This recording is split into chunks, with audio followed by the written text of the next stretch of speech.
Hello and welcome to another episode of After the Table, a TTRPG podcast. Tis I, your favorite drag queen who sometimes wears pants, is definitely wearing pants right now. Look, I promise I'm wearing pants while we're recording this. Shelly Von Miller. Speaking of pantsless things and shenanigans, this person that we're going to be interviewing is amazing and recently has been putting up with me. I've been on their channel 3 times, I believe, in the past year, and honestly, the fact that they keep inviting me back or letting me come back and apply anyways is a shock and amazement. Welcome to the After the Table, Steve from Pantsless Stables. Hi, Steve! Hello, hi. It is so good to be here among such esteemed company. Like your previous guest, and of course you. It is so nice to be here. I have been a fan of your work since before I was in the TTRPG scene, and especially with seeing the stuff you did at TwitchCon was very exciting. So when I got the invite, I was like, dude, there is no way I'm saying no to this. Like, even if I have to wake up at 4 a.m., which luckily it is not 4 a.m., but even if I have to wake up at 4 a.m., I'm going to be here. So don't put that pressure on me. Good Lord. Oh no. Oh good Lord. But yeah, by the way, congratulations on a year of Pantsless Tables. That's crazy. I know, well, it was in January, but like a year. I can't, I know, why do I feel like you've been here for a while? And then I look, I'm like, a year? A year? That's crazy. So how does it feel? A year later, a year after kicking this whole thing off, how does it feel? Still doesn't feel real, to be honest. It's when I first started out, it was supposed to be like hey, we're just gonna do fun games, and a year later we are still doing fun games, but there is so much other stuff that is happening. We have like 6 shows that we run, alternating out with other things, but like 6 shows that are running at any given period of time, which is wild. I didn't think I would have the bandwidth to do even 2. And there is so much new stuff happening. We're about to launch merch in a couple of weeks where we have like a whole list of volunteers who are about to be onboarded by the end of the month, which is tomorrow. But and there is so much that I didn't think, like, people willing to help out and be part of this community. And I've heard so many people be like, hey, this is the place that I love to be in. I'm allowed to be myself. I can swear as much as I want. I can be as down bad as I want. And I have never had that space before. And it just feels very comforting because, like, I wanted to create a space where I would love to be in. And to see so many other people also resonate with that, it makes my heart so happy. And I cannot believe it's been a year, but also it feels like, how has it only been a year? As somebody who was at a table that had a lot of characters that were like, yeah, we're getting down bad. Like, I love it. I was for those who don't know, go check out all the links down wherever. I was part of a Thirsty Sword Lesbians game on Pantsless Tables. And honestly, we were pretty thirsty on that circus game. And I was very excited to play who I was. So I was like, yes. I love it so much. But yeah, that I don't even know how I found your channel. I think it was a hey, we're doing a 48-hour stream. Who wants to be part of games? And I was like, I'll be part of games. I'll do that. And and ever since then I'm like, yes, I'm so excited to be part of this. Even if it's like every once in a while and I like poke in and I lurk and everything like that whenever there's a game happening. And I'm just like, I love the community that you've built because it's a very diverse community, but you definitely, you focus mostly on people who are not recognized in a lot of spaces. And I love that. What prompted you to start Pantsless Stables? Other than you want to get some people together to play games?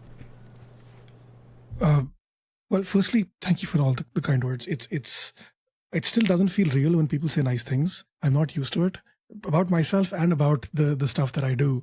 So it's very it's still taking some getting used to be like, oh hey, people actually like this shit. well, and I don't mean shit in a negative way. I mean it in like a this is a cool way, you know.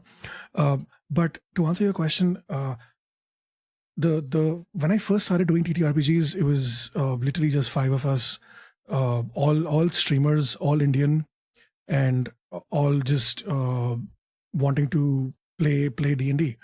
And at the time it was only D&D. This is like I talk about it like it's forever ago. It was October 2022, so not like it was like 2.5 years ish, give or take.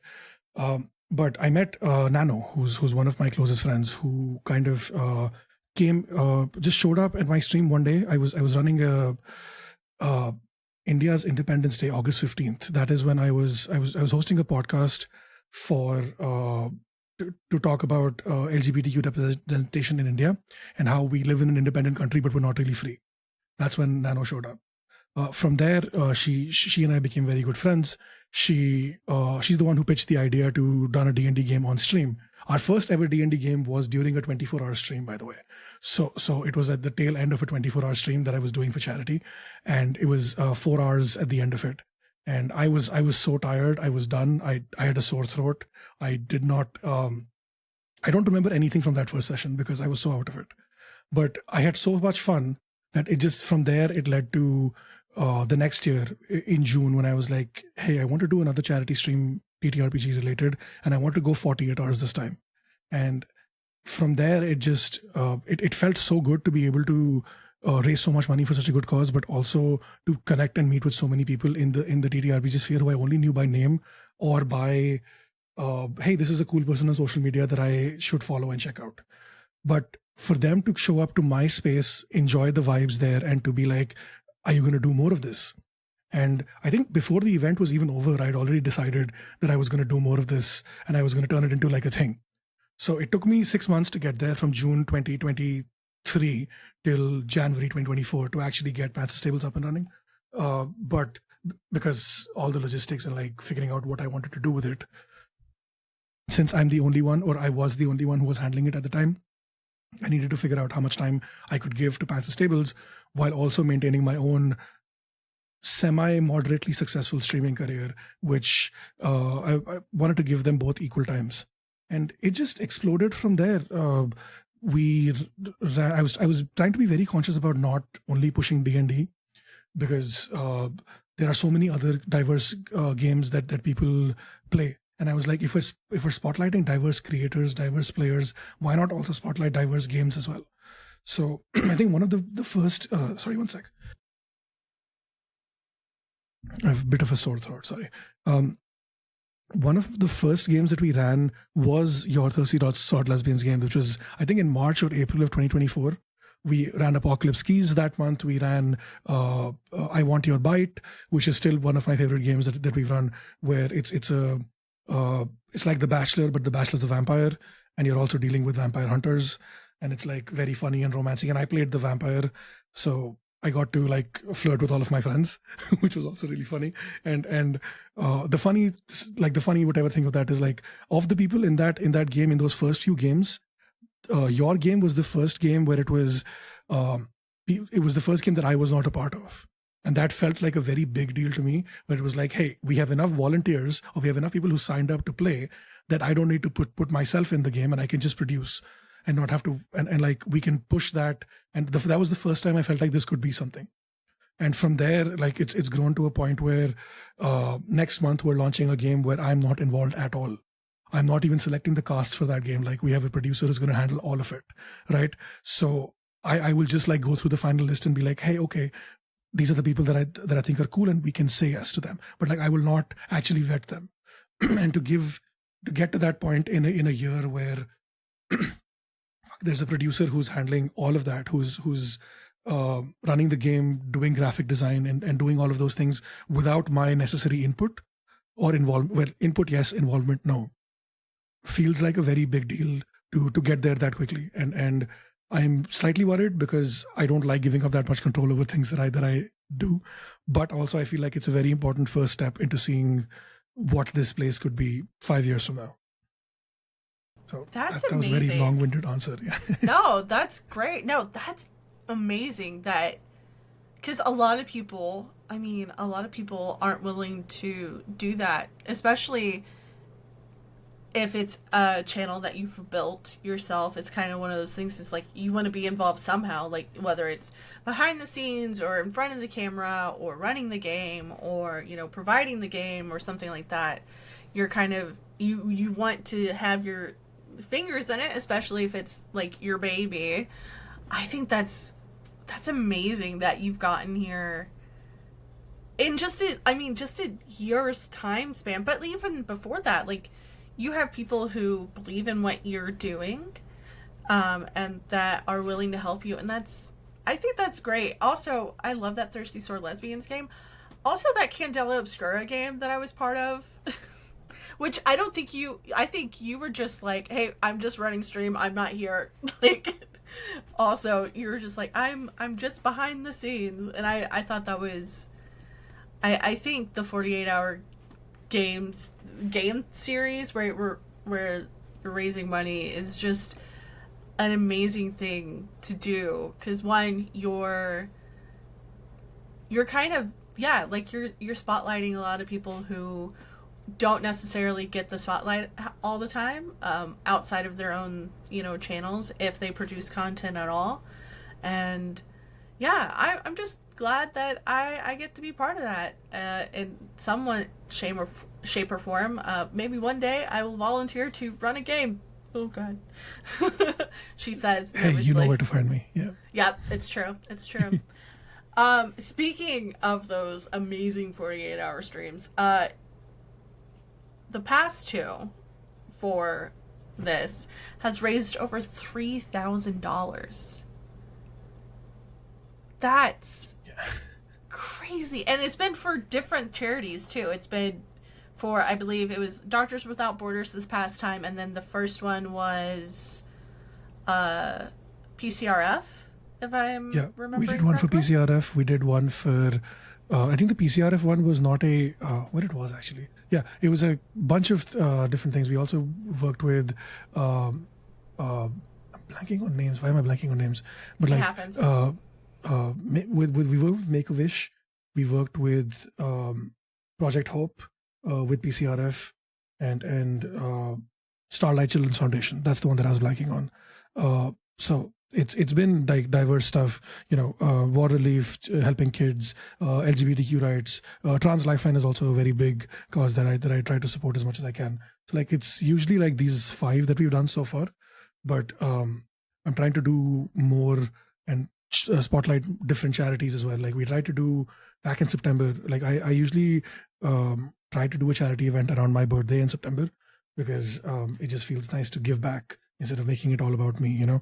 So, but I wanted to spotlight an Indian charity for that event, but because of logistical issues and like a lot of red tape in India regarding international donations, where it got to a point where it was like a major privacy concern for a lot of, like, for myself, I was like, I don't want to give my information to the government if I'm donating. So why would I expect other people to give their information either?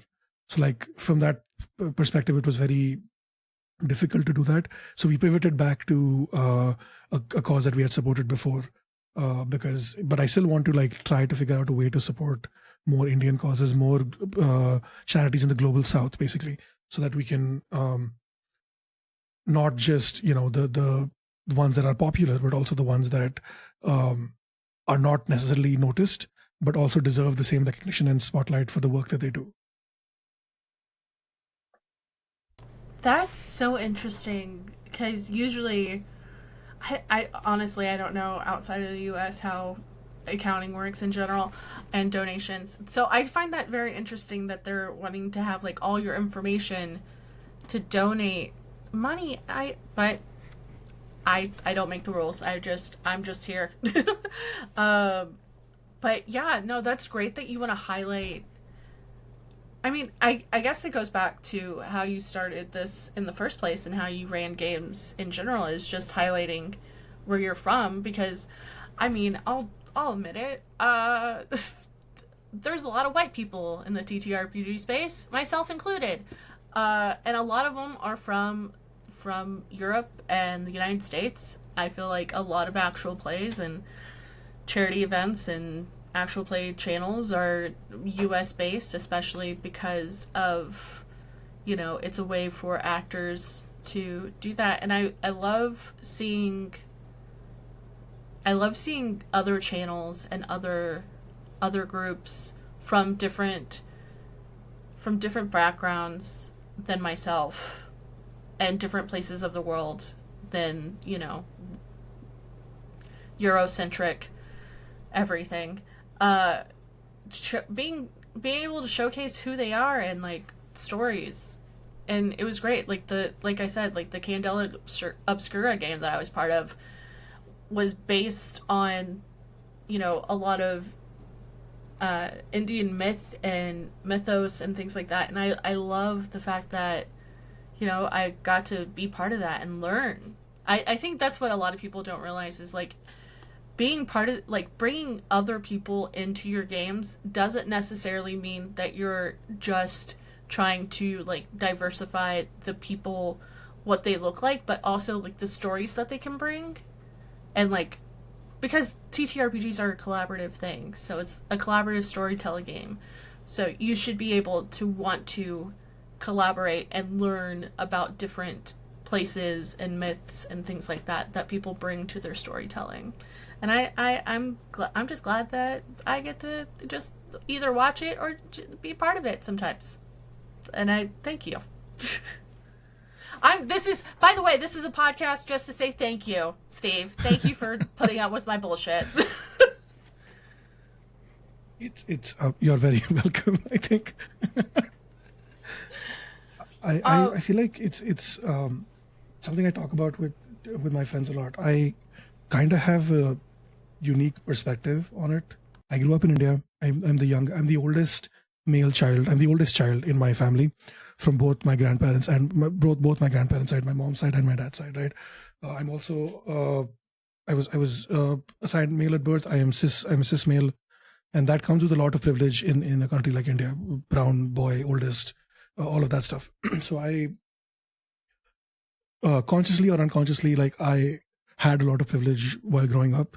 And then when I moved to the US to study, I also dealt with prejudice and racism, and going from being a majority as in a cis brown Hindu boy to just a brown man, another brown queer man in the US, right? So it was very interesting to like see the difference. Like I didn't drive for 2 years because I was afraid of getting pulled over, or like all of those things, like those things that you worry about as and I never dealt with that before, because being privileged in India, and then to study there for 2 years, work for a year, and then come back, and then be back, welcome back with all the privilege. It was very jarring to see that shift. And it like when I got back in 2020 during the pandemic and stuff, like when after I got back, I started being a lot more vocal with my family, with my grandparents, especially with how differently they treated my sister to how they treated me, and trying to use my privilege to stand up for her, especially with like stuff like mental health, and ensuring that she basic stuff like just being able to go outside and have a good chill night with her friends, just all of those little things. And I think that is also what made me very passionate about trying to spotlight diverse voices. Like I whenever I consider, when I think about, like, the games that we run, like even the Tales of Fate game, which is like our our biggest thing on the channel. It's been running for like 2.5 years.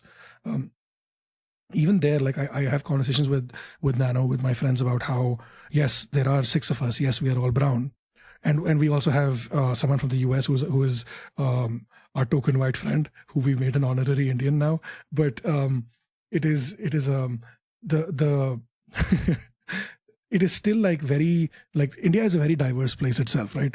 The out of the 7 people in our games, 4 of us are cis men, right? And we don't have any trans male representation in that game, and we don't have any non-binary representation in that game. Well, actually, we do now. Over the past year, we've actually had non-binary representation in the game. But like to I try to see how can we do that more differently. How do we, like, it's not just India is not just what you see in the, because culture in India changes every 100 kilometers. That's the running joke. The language will change, the dialect will change, the vibes will change every 100 kilometers, at every 100 miles, I guess. And so like, how do we ensure that we're uh, spotlighting people from different religions as well? Like, it's not just Hindus and Muslims. There's also Christians. There's also Sikhs. There's also Jains. How do we spotlight that? And then it gets to a point where how much representation is actually representation, and how much of it is just to tick boxes. And that is where I am currently, where I'm struggling with it. Where sure, I try to ensure 50% of our games are 75% really are people of color. But am I selecting these people because they're best for their position, or am I selecting them to just tick the box and be like, oh, hey, our games are diverse? And how am I doing that? How do I ensure that this person is the best fit for this role? But also, they're also like, do I put their qualifications first? Do I put their diversity first? Do I put their background first? How do we do that? And it becomes a struggle. And I've noticed, like, towards the end of last year, I defaulted to just selecting people who I knew, and I felt guilty about it. So like now, I like this game that we're running. We have a Candela Obscura game running. First session was last week, and everybody on that cast is people who have never been on the channel before. And I purposely went out of my way to pick those people, because I was like, I don't want to keep casting my friends, because then you're no different than all the other places who are just the 6-8 white people who are just playing with their friends because they don't have any diverse friends. And I put that in double quotes, but you can't see it. But and so I don't want to repeat. I don't want to do that, but under the guise of, oh, I'm brown, so it's okay. So that is what I'm trying to combat internally. Like it's. I don't think anyone has pointed it out, or anyone has said anything about it, but like I feel it inside, and I feel like if we can, like, it's a very complicated, nuanced thing, right? It's not something that you can find a solution for overnight. But I'm trying very hard to ensure that we have a good time, but also we are doing our best to live true to our initial mission. What was the question again? Yes, all of that. I mean, I'm in the United States. I think if you just read the news recently, I think that's an issue that most of the world is having, is how do we say that we are for everyone without it seeming performative? That's the word. Without it seeming performative, and that you're just, again, ticking boxes. And I think it comes down to being conscious about that in general. Just like being like, okay, am I doing this because I want to actually have diverse games, diverse stories, diverse people at the table? Or am I doing it just to seem like I am, an ally? And I mean, I think that's just, as the world becomes more globalized, and a lot of people are probably going to hate me for saying that, because then I'm putting on my historian hat whenever it comes to this. As the world has become more globalized, I think that is just going to be an issue that we're going to have to deal with in general. The more that we're connected, whether it is through the internet or in person, I think is not an issue, but it's going to be something that people are going to bump their head against and be like, I don't know how I feel about this. And and a lot of people are like, don't bring politics into my games. But I mean, we're telling stories. And stories, and the writing of stories and the telling of stories has always been political. It will always be political, because not everyone's going to agree with the story that you're telling. Not everyone's going to agree with the people that are going to be there telling that story. I mean, if we're talking about, going back to what I mostly know, which is European history, if we go back to just European history, printing a book was political at one point in our history. Like, just in general. Like, that people reading was political. And that's for most of the world. And the fact that you're conscious about it and like other people who are asking that same question are conscious about it, I think that's the first step towards making sure that like the global we are not just trying to be diverse just to be diverse, but to be diverse because we're finding people who are wanting to be at a table telling diverse stories with diverse groups of people. So I don't know. That's my 2 cents. There we go. Yeah, I completely agree. I feel like everything we do is so inherently political. Like, how do you like? There was this thing where I read something about this woman on Instagram who has a channel dedicated to talking about rocks and the earth and soil, right? And she talked about politics, and I was like, why I didn't come to this account for politics? And she's like, what do you mean the earth, everything we grow on it, soil, crops, food, everything is political? What do you mean it's not political? And people don't make that connection necessarily, and they don't, or even if they do, I feel like they don't want to see it because this is my safe space, and then they cry about how people have safe spaces. But let's not go there. I could go on to that. I was somebody who, oh God, no, we're not gonna go. That's not, because I'm okay with tangents on this podcast, but that is a tangent that I can talk about forever. Because as somebody who's been in mostly white, mostly as a cis woman, mostly male spaces for a lot of her adult life, it's one of those things. It's like, they think they are safe here, and that's why they are saying these things. Yep. This is their safe space. That's all you're getting.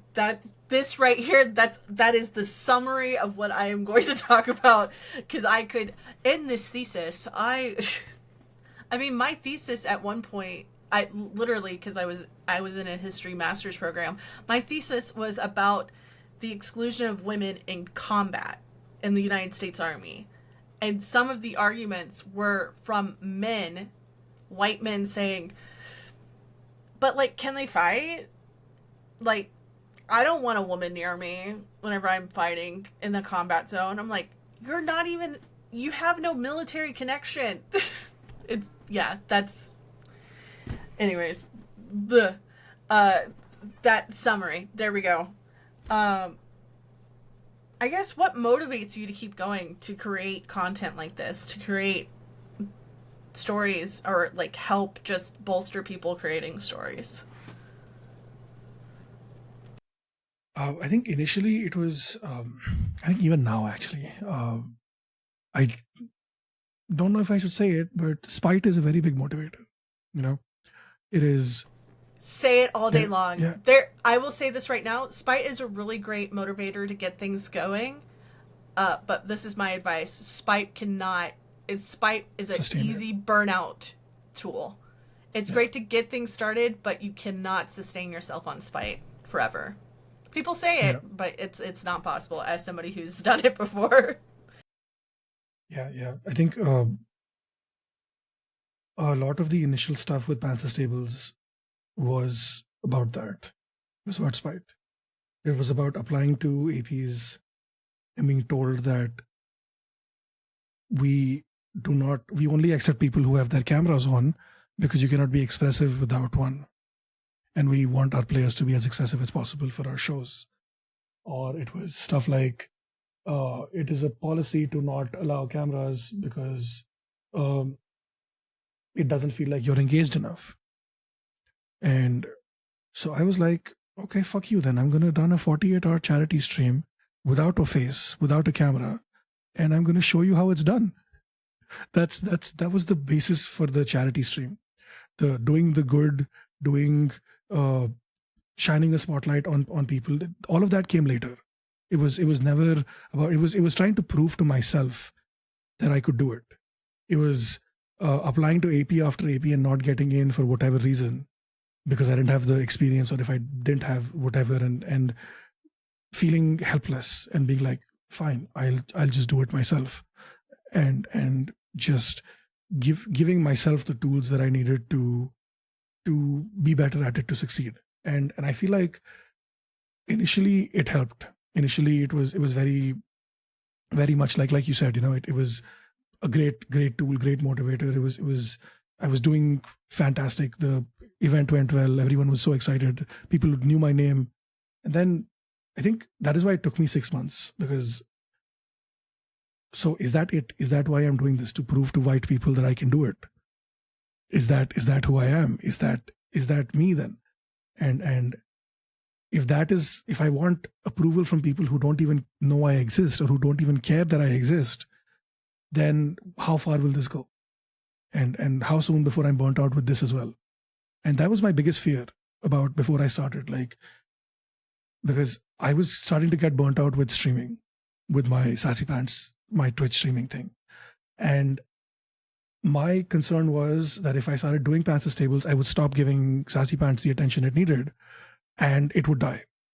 And that is exactly what happened for 6 months. The first 6 months of 2024, the Sassy Pants channel was dead. I was maybe streaming once or twice a week. I was not engaged, not involved. I was just existing to exist. And I was too stubborn to give up, because I was like, I put 3 years into this. I cannot just, this is the sunk cost thing, right? I put 3 years into this and I cannot give up. And only now, like a year in, I have slowly started to give both channels the attention they deserve, trying to grow my own thing while also growing Pantsless tables. And it is still very difficult sometimes, where to not get bogged down by numbers, to not get bogged down by, this stream didn't do as well as the last one, or the numbers on YouTube are not as great. This stream didn't even get 10 views, or this video didn't get whatever. I put so much time and effort into making shorts, and the shorts barely get 20, 30 views, and rinse, repeat, so on and so forth. And it's like, it's right now it's at this point where it's like, yes, I want Pantsless tables to be something. I want it to be a name. I want it to be a business, but I also want to have fun while doing it. And if I lose sight of that, then it gets to a point where it's not going to be enjoyable for anyone involved, and I will start hating going live. I will start hating myself, and I don't want to go back into that cycle again. So every time before I decide to run a game, I very consciously take the time to be like, what benefit is this game going to provide? Is it just to create content, or is it actually a game that people are going to enjoy being in? So I've changed my whole vibe from who is going to watch it to who is going to enjoy playing it. And I think that has helped a lot, and it has given me a lot of motivation to continue doing more. Like it's given me the motivation to write my own games, or like write my own one shots with stuff where I want people to play in them, not I want people to watch me be DM. And that is the shift that I feel like was very much needed. Would have been nice if it had happened a year ago, but it's fine. Now is also good. I think that's the thing too, is you want, I mean, I'll fully admit this, you want things to be like perfect, and you're like, I'm going to put all of my energy into this, and I'm going to make it the best it can be. And then it's the life of content creation in general. You look at the numbers and you get really disheartened. But I think, going back to who's going to enjoy this. I'm going to enjoy it because I'm doing something that I want to do. You're going to enjoy it because you're running, or, having people run games on your channel that are enjoying the story that they're telling. And sometimes, that joy, it's the same with spite. I feel like joy and spite are like the seesaw ends in a way. Like, joy is a great motivator to get things done. It's balance. You gotta find balance between joy and spite, I guess, whenever it comes to sustainment in the content world, in a way. And a lot of people are like, well, TTRPGs are not content. I'm like, AP is, though. Actual plays are, though. Doing any type of doing anything that you love on the internet while, like, recording it or doing it live or something like that, it's content whether you like it or not. Even if it's like something throw away, like you're doing your makeup, or you're just chit-chatting with your friends while you're doing like a TikTok round table thing. Also, I love the fact that you're like, I'm gonna prove y'all wrong that you can be expressive as a VTuber. I mean, a lot of people don't realize a lot of the stuff that goes into PNG tubing and VTubing in general. I was like, I should make a PNG tuber whenever I don't feel like having my face on. And then I tried to do it and I'm like, I don't know how to do this. I watched all these videos. I was like, no, I don't have nearly enough motivation to do this. I was like, I will look like a wreck on stream. I don't mind. Never mind. I don't care. And I admit, people who do camless streams, like camless streaming, PNG tubing, VTubing, I mean, you're storytellers in your own right, because you're not having to rely on what people like see from your face, the expressions that you take, like from your actual face, because you're able to tell a story, whether it's with your words or, how your PNG tuber, looks that day, or like the set dressing that they're working with, or anything like that. You're having to rely on your voice, which is, I mean, storytelling started with just voices, with just people telling stories. It wasn't always written down. Stories weren't always acted out. They were just told.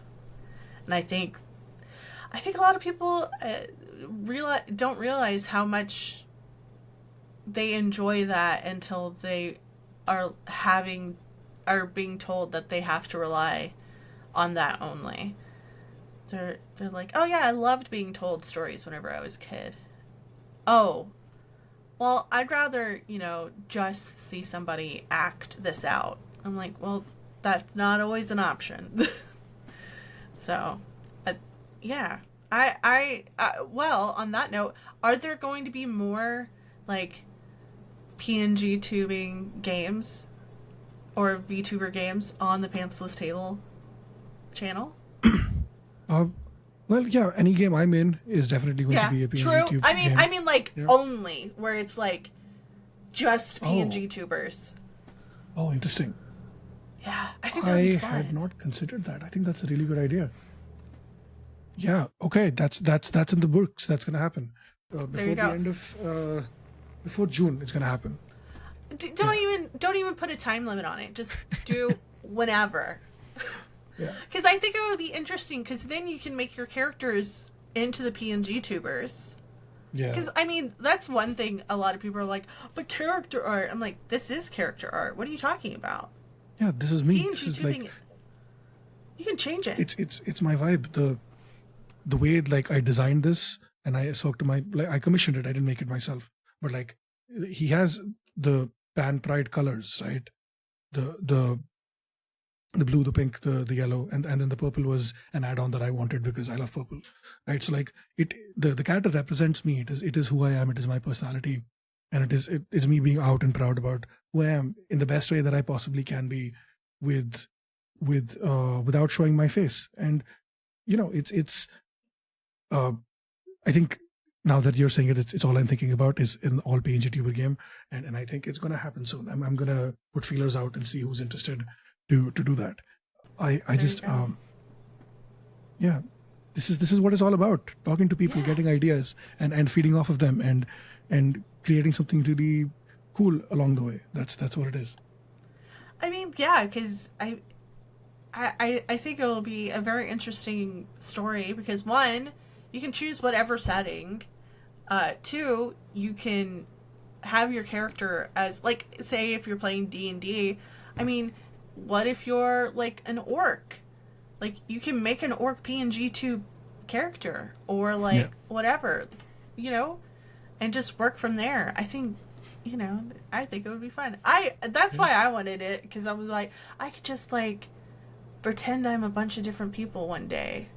Like for instance, I don't know. I was just like I'll tilt, and then I tried it. It was here's the thing. You know what got me? It was I made the PNG part of it, and then trying to do all the inputs. I was like no. I watched all these videos. I read all the things. I was like I don't know how to do this. What's going on? Yeah, But yeah. I get that. So the one that I use is very simple. Like it doesn't even require a camera setup. It's just the avatar. It only moves when I talk, and it blinks on its own. So like you need 4 different images. One with eyes open, mouth shut. One is eyes open, mouth open. Then one is eyes closed, mouth open, and then eyes closed, mouth shut. And it just cycles through all 4 of them depending on what you're using. So it's just literally 4 PNG images that, and you add them to a software, put a background, add Chrome correction to OBS, and you're good to go. So like usually, like if we're breaking the fourth wall here, this is what the Breaking it. avatar kind of looks like. It's just this, right? And even this is extra. It's just this, right? This is the avatar. This on top of it is an extra. It's all one PNG image, and then on top of that there is a background, which is like this. Or if you want mountains, it's a sunrise. You know, so it's very much what the vibe you want it to be. Like when I play a dark and gritty game, it's going to be night. If I play something that's more lighthearted, like Wander Home, it'll be sunlight. So it just depends on like bare minimum things I can do to add on and make the experience better for people. Yeah. There you go. We broke the fourth wall. So what's next for Pantsless Tables? What's and also you? What's going on? What's happening next? What's next is merch. I have been working on merch for about 6 months. Our merch drop was supposed to be early January, but it got delayed because legal issues in India. But like I'm working on getting getting Pantsless Tables incorporated as an official business, which means I need a business license, I need like a tax form, I need all those things because we're going to be shipping merch outside of the country. So for that you need like 500 different things in order to set it up. So it's like a stack of dominoes thing where the first one still hasn't fallen yet. So till it falls, the others do not get into place for it to actually happen. So merch is the most important thing that I'm focused on right now. Second week March is my aim, but it might be delayed to end of March. But like it will happen this quarter is the hope. Look at me talking like a businessman. Yeah, and then my goal is every 3 to 4 months we drop new merch based on existing games that we're running. So like right now we're starting our Tales of Fate. Then we go on to our Dark Waters game. Then we have a Blades in the Dark campaign that's going to run for 2 years. So like I know that is going to run for a while. So to stay relevant, to make sure that like because if today I ran merch for a game that ran 2 years ago, we're not Critical Role.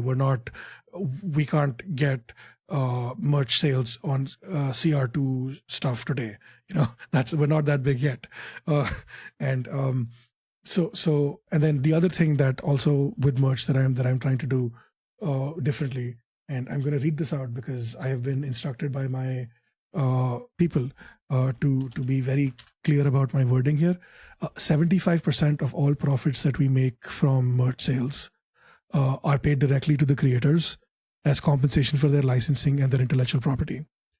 So this is infer from this what you will, but because they don't want their names or their exact information out there, which I respect, you know. So which basically means that of all the merch sales that we do, 25% of profits is all that Pantsless Tables keeps.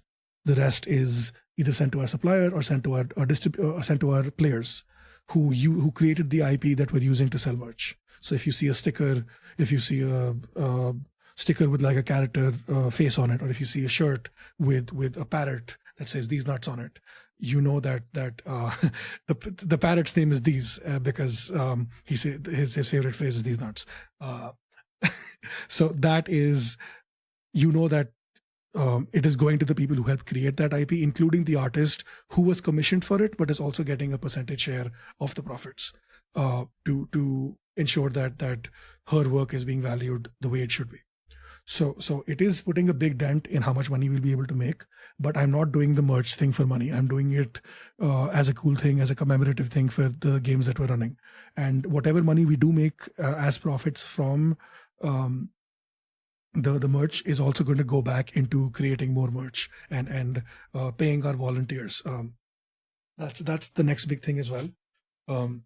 I put out a volunteer interest form on the Discord to be like, hey, we're looking for like editors and graphic designers and guest producers, and 25 people applied.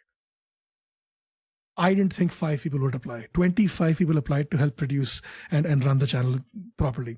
From Discord mods to Twitch mods to video editors to make shorts for us.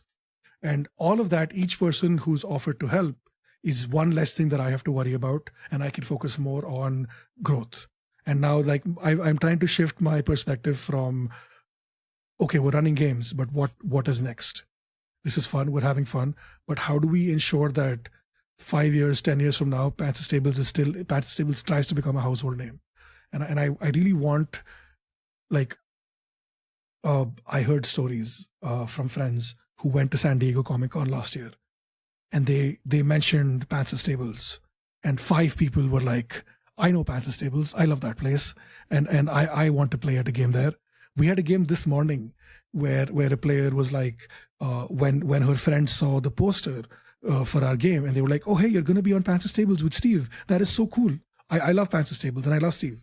And the amount of joy that I felt when she told me that, like, I have never experienced that in my life. And I didn't know that is something that I even wanted, let alone that I thought was possible. And that is something that I would like to get to, where people are like, I want to be on this channel, I want to run games here, I want to play games here, and I want to produce as well, and like everything, and I'm doing this all, like, I'm not putting it behind a paywall. I've run 3 producing 101 sessions with people to help them produce games on their own channels or with us. Next week I'm going to be doing an audio mic setup thing. Just like, I want to give back that way. I didn't have the resources when I started streaming. I didn't have a group of friends. I didn't have anyone to give me advice on what is the best strategy, what is whatever. So I want to be that resource for people where, and for free, because I don't feel like stuff like this should be behind a paywall. So stuff like how to produce games, how to run a charity event, how to set up Tiltify, those little things that people struggle with or don't know how to do, that I had to fend for myself to learn. Use that resource to make sure more people are running games and more diverse games are happening. And then, because there's only so many things I can do, right? There's only so many places. Like, even if we run a game every day, that's only 7 games, right? But if 7 different channels learn from me and they run 7 games every day, that is 49 games right there.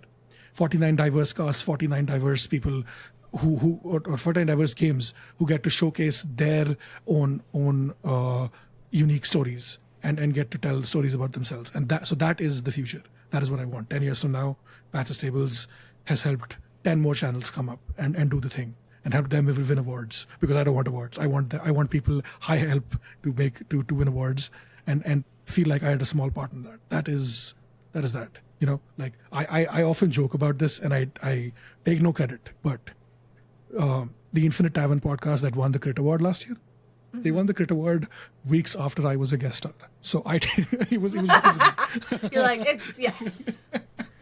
So and Aman is a very good friend. So I can nominate Steve for Crit Awards. No, it's the opposite. I don't want. Yeah, no, we're doing it. We're calling it. Whenever the Crit Award nominations open up for 2025, you better nominate Pantsless Table. You better nominate Steve for community member, because that is one of the at least for last year, that's one of the awards was like best community member. Anyways, this is the perfect part, perfect transition into this. Plug your shit, Steve. Where can people find you? Oh yeah. So Pantsless tables everywhere. Blue Sky, Instagram, YouTube, Twitch. We're not on the Bird app anymore because fuck that place.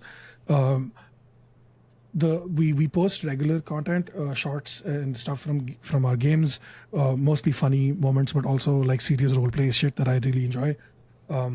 We have three new editors now, who each will be handling a different game. So that frees me up to do other things, which I'm very grateful for. Shout out to Anna, to Rice, and to Roy uh, for helping out with that. There's You can find me under Sassy Pants 1996 on Twitch, Blue Sky, and YouTube, and Steve H 4815 on Instagram because Sassy Pants 1996 was taken at the time. Um, and yeah, this like if you want to run a game, if you want to play with diverse group of people, if you want to if you are in an all white AP and you want more diverse voices, hello, hi, I'm here. I can be your diverse voice, but also we have a Discord server full of 250 people, of which I believe 150 plus are people of color, which is a huge fucking thing.